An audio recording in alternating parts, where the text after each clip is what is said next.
Unit का नाम money and banking, दो पार्ट्स में डिवाइडेड है, एक मनी एक बैंकिंग। बैंकिंग 90% कंटेंट था, बैंकिंग 90% कंटेंट था, तो 90% कंटेंट खत्म हो चुका है, बाकी 10% मनी है। तो क्या है मनी, पढ़ लेते हैं। Money is the most important discovery of modern times. It is the foundation stone around which all the economic activities revolve. It is very difficult to imagine the modern economic life without money. But क्या money हमेशा से थी? नहीं। पहले क्या होता था? Barter system. Before money was invented, the primitive world trade was carried out according to the barter system. क्या था ये बार्टर सिस्टम ऑफ एक्सचेंज? तो प्योरली थ्योरेटिकल बातें हैं, प्योरली थ्योरेटिकल बातें हैं, बट ठीक है, एग्जिस्ट करती हैं हमारे कोर्स में, तो वो करनी पड़ेंगी। Barter system, commodity to commodity, goods for goods.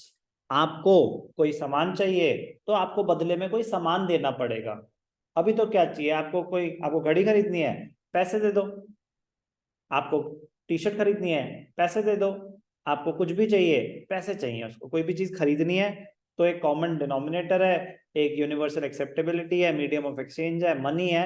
पैसों से आप कुछ भी खरीद सकते हैं, आपको बदले में कोई सामान देने की जरूरत नहीं है। लेकिन पहले जब पैसे नहीं होते थे, तो अगर आपको कपड़ा चाहिए तो भाई साहब जिससे कपड़ा ले रहे हो वो बोलेगा मुझे बदले में क्या मिलेगा।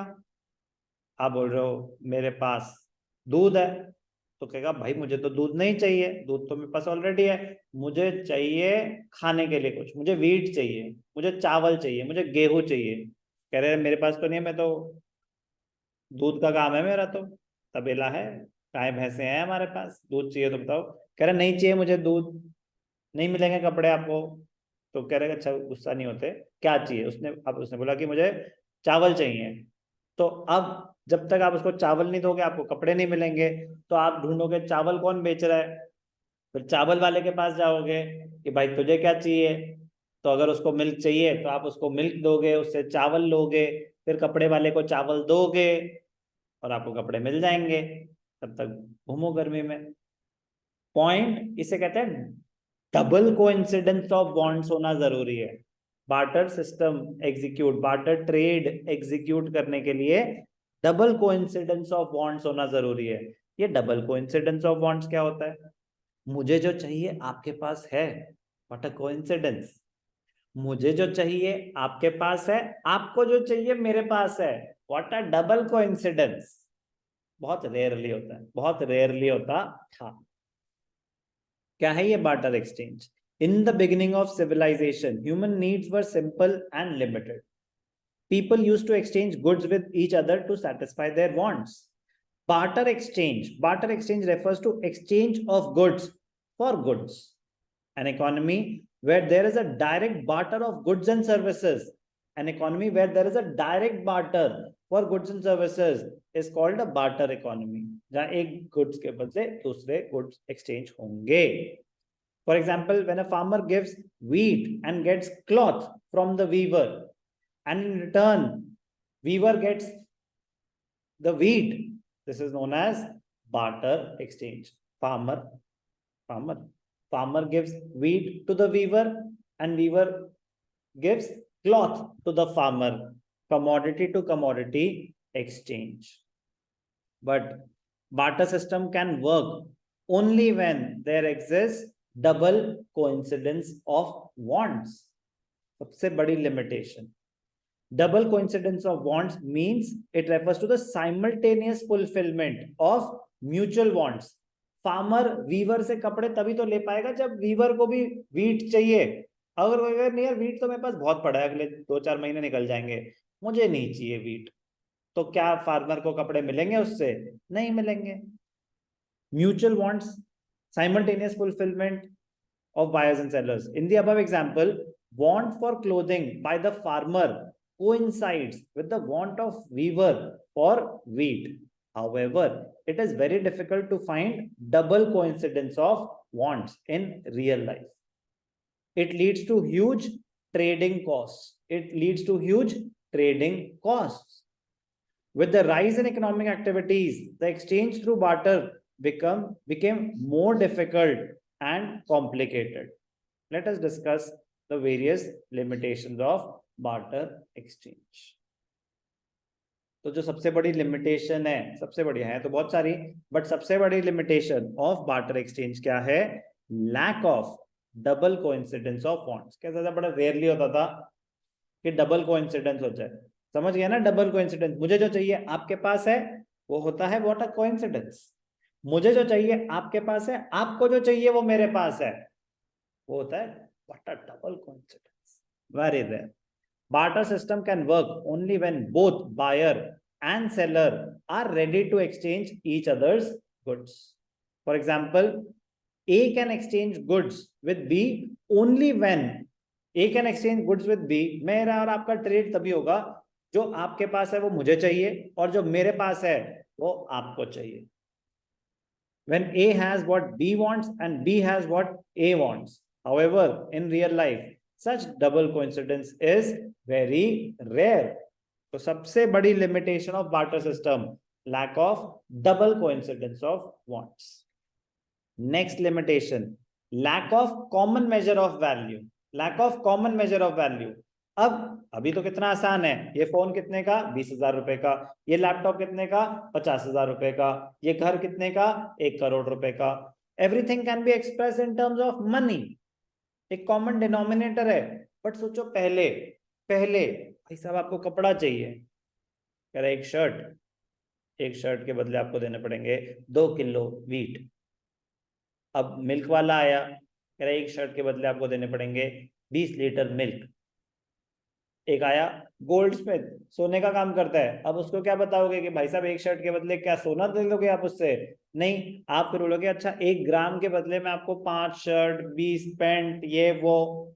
Point, every commodity had to be expressed in terms of different commodities, क्योंकि सबकी वैल्यू सब हर एक डिफरेंट कमोडिटीज के टर्म में अलग ही तो होगी. तो बहुत ही कम्बरसम, बहुत ही tedious, बहुत ही difficult process होता था. In the barter system, all commodities are not of equal value, and there is no common measure of the value of goods and services in which exchange ratios can be expressed. कोई common measure नहीं था. For example, if A has wheat and B has rice, then it is difficult to decide how much wheat is needed to exchange for 1 kg of rice. ये तो चलो wheat और rice है, कपड़े में कैसे डिसाइड करोगे? जूतों में कैसे डिसाइड करोगे?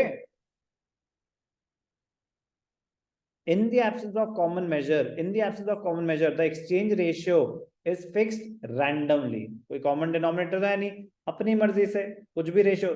डिपेंड क्या करेगा? इसकी जरूरत ज्यादा है, उसको डोमिनेट किया जाएगा. In which one party generally suffers. कह रहा है कुछ भी रेशियो रैंडमली डिसाइड कर लिया जाता था, जिसमें एक ना एक सफर करता ही था, तो एक्सप्लॉइट किया जाता था. समझ आ रहा है क्या बोल रहा हूं? कोई doubt? Lack of common measure of value, lack of standard of deferred payment होती है फ्यूचर पेमेंट्स, डिलेड पेमेंट्स. अगर आपकी कोई बड़ी परचेज होती है, आप इंस्टॉलमेंट्स में पेमेंट करना चाहते हैं. अभी होता ना, हम घर खरीद रहे हैं, चलो जी 10 साल का लोन बना दो, 15 साल का, 20 साल का लोन बना दो. आप गाड़ी खरीद रहे हो, 5 साल का लोन बना दो, 3 साल. फ्यूचर पेमेंट्स है ना, इंस्टॉलमेंट्स है, इसे बोलते हैं डेफर्ड पेमेंट्स. कह रहे मनी में तो पॉसिबल है, बार्टर सिस्टम में डेफर्ड पेमेंट्स पॉसिबल ही नहीं होती थी, बड़ा मुश्किल होता था. अब कोई बड़ी परचेज, जैसे मैंने फॉर एग्जांपल गोल्ड चाहिए मुझे और आप देते हो मुझे वीट, तो अब कैसे होगा भाई साहब? आपको गोल्ड चाहिए शादी के लिए, तो मैंने कहा दे तो दूंगा, अगले 2 साल तक आपको वीट देना पड़ेगा मुझे, हर महीने 5 किलो. ठीक है ना, हर महीने 5 किलो वीट देना पड़ेगा, मैं आपको गोल्ड दे दूंगा, 2 साल तक देना पड़ेगा. अब जरूरी है कि वीट की वैल्यू जो आज है वही होगी 1 महीने बाद, वही होगी 1 साल के बाद? चेंज हो सकती है ना. और आज मेरी वीट की रिक्वायरमेंट है, जरूरी है कि हर महीने और हर मतलब अगले 2 साल तक 5 किलो ही रहेगी? चेंज हो सकती है रिक्वायरमेंट, चेंज हो सकते हैं रेट. तो डेफर्ड पेमेंट्स में बड़ी दिक्कत आती थी, डेफर्ड पेमेंट्स में बहुत दिक्कत आती थी. Under barter system, contracts involving future payments और credit transactions can not take place with ease. आपको कह रहा है कि मैं 3 महीने बाद दे दूंगा पेमेंट, अभी मेरे पैसे नहीं है, पैसे तो होते ही नहीं थे, मतलब अभी मेरे पास कुछ नहीं है देने के लिए, 3 महीने बाद, तो अब इंटरेस्ट कैलकुलेशन कैसे होगी बार्टर सिस्टम में? वैल्यू फ्लक्चुएट हो सकती है, future payments, credit transactions can not take place with ease, difficulty होती थी बहुत ज्यादा। क्यों? The borrower may not be able to arrange goods of exact same quality. आज आप मुझे वीट दे रहे हो, बड़ा मजेदार है, बड़े अच्छी क्वालिटी है, हो सकता है 2 महीने बाद क्वालिटी डिटोरेट हो जाए। अब क्या करें?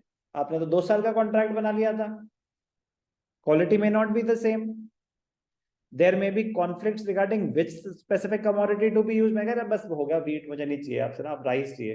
अरे भाई साहब मेरे पास तो वीट का ही है, तो वीट बनाता हूँ सर, राइस तो है ही नहीं मेरे पास, कट हो जाएगी। The commodity to be repaid may lose or gain its value at the time of repayment. So it is very difficult to make deferred payments in the form of goods. तो barter system में deferred payments करना बहुत difficult होता था. Lack of double coincidence of bonds, lack of common measure of value, lack of standard of deferred payments, and lastly lack of store of value. पैसे को संभालें कैसे? अभी तो आपके पास जो पैसा है आप बैंक में डाल दो, गद्दों में डाल दो, कहीं भी स्टोर तो किया जा सकता है। पहले तो गुड्स है, पेरिशेबल नेचर के हैं, तो क्या कर लोगे? गुड्स तो डिस्ट्रॉय हो जाएंगे। अगर आप फार्मर हो, कितना स्टोर कर लोगे? नहीं कर सकते ज्यादा, तो बहुत दिक्कत होती है, lack of store of value. और अगर कोई आप एक्सपेंसिव आइटम है भी और जो पेरिशेबल नेचर का नहीं है, तो सिक्योरिटी की टेंशन कि भाई साहब कहाँ स्टोर करें, चोरी हो गया तो दिक्कत है कि नहीं है। तो lack of store of value. Under barter system, it is difficult for people to store wealth. Why? Most of the goods like wheat, rice, vegetables, they do not possess durability. Perishable nature के थे, their quality deteriorates with the passage of time. Storage of goods requires time and efforts. तो एक तो perishable nature की वजह से destroy हो जाएंगे, दूसरा स्टोरेज के भैया पैसे लगते हैं, जगह लगती है, टाइम लगता है। As a result, goods cannot be used to store earnings for a long period. With so many difficulties, barter exchange could not continue for a long time. As a result, it was replaced by monetary exchange, buying and selling of goods with the help of money. तो करें इन limitations की वजह से money introduce करी गई।